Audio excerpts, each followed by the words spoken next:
Hi, I'm Chris Direwald, and this, evidently, is Power Play. Hi, Internet. How you doing? Okay, so here's the thing.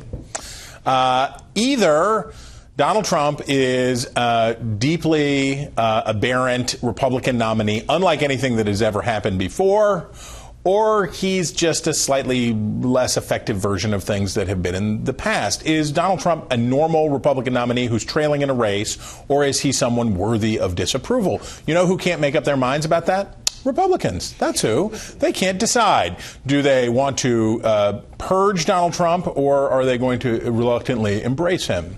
People who know include Michael Warren. He writes for the Weekly Standard. He's a pretty big deal. We should stipulate in advance. Also a big deal is Paige Lavender. She writes at the Huffington Post, and she also has PBD status. Thanks. Okay. Check is in the mail. Very good. Quite so. All right. So, Michael, when we talk about the sad things you see in politics in 2016, on the list of those sad things are people who came out, like Deb Fischer, senator from Nebraska, and other Republicans who came out on the weekend and said Donald Trump should step down as the nominee because he said that he was joking around about sexually assaulting women. This is not okay. He should step down. A few days later, go, psych, it's okay. I'm still voting for him.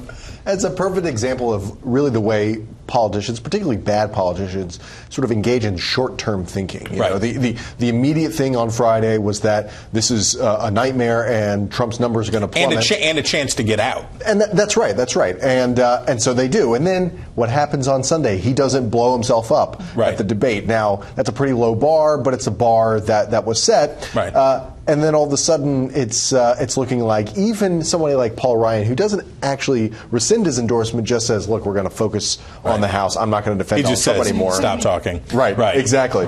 Gets the full treatment from Donald Trump. So again, these politicians sort of look at it as in short-term bursts. Okay, well now it's bad for me to be against Donald Trump, so I'm going to renege on what I just did 3 days ago. It's bizarre. It's almost as if being a poll-driven servant of the whims of public opinion is bad. I mean, who would have expected that? Yes, that was true. Crazy system. For Republicans, there's a calculation, and for about a quarter of Republicans, USA Today did a study, or did an unscientific survey, basically. And they found that about a quarter of major Republican office holders are either not endorsing Trump or are saying that they're going to vote against him. That means 3/4 of them are. Mm-hmm. But there are calculations here, and nobody probably shows that better than Marco Rubio, senator from Florida, who Donald Trump treated like garbage in the most garbagey way. Mm-hmm. Rubio reluctantly endorsed him, and now is sort of standing there with it like, obviously, I don't like it, I don't want it, but I'm going to keep doing it. Yeah. On the other side, you have somebody like Ben Sasse from Nebraska, who early on said, nope, not going to do it, no dice, the guy's disgusting, I'm not participating. Who's made a better calculation?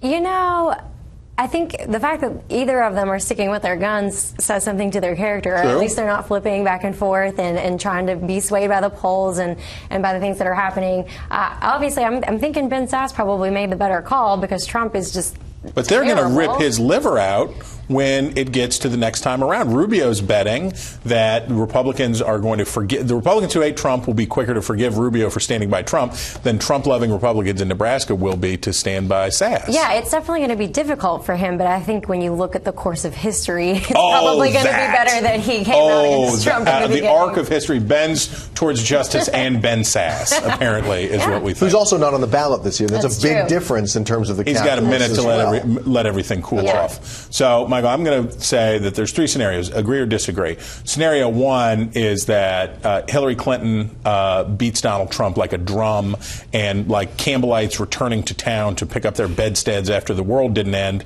they are going to, a lot of the Trump Republicans will come back into the regular fold. Scenario 2 is that it's a small enough margin of loss for Trump that they can blame each other for the defeat, and that that there's a lot of enmity and recrimination.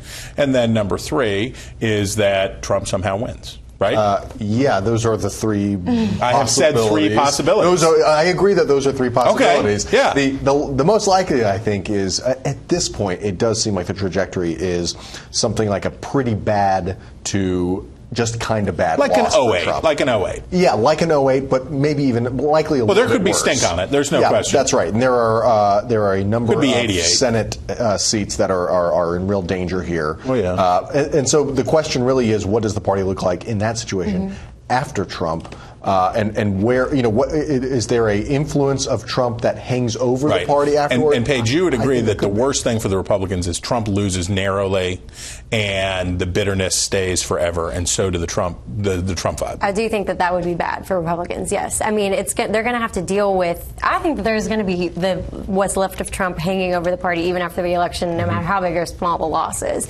I think we're going to be feeling the effects of that for a little while, and so yeah, I think that's something they're going to have to deal with, and it's going to be difficult. No, I guess I would say that there are no Dukakis Democrats. But anyway, guys, we thank you for your time today. And you, Internet, we thank you. And we hope that you will come back for more Power Play real soon.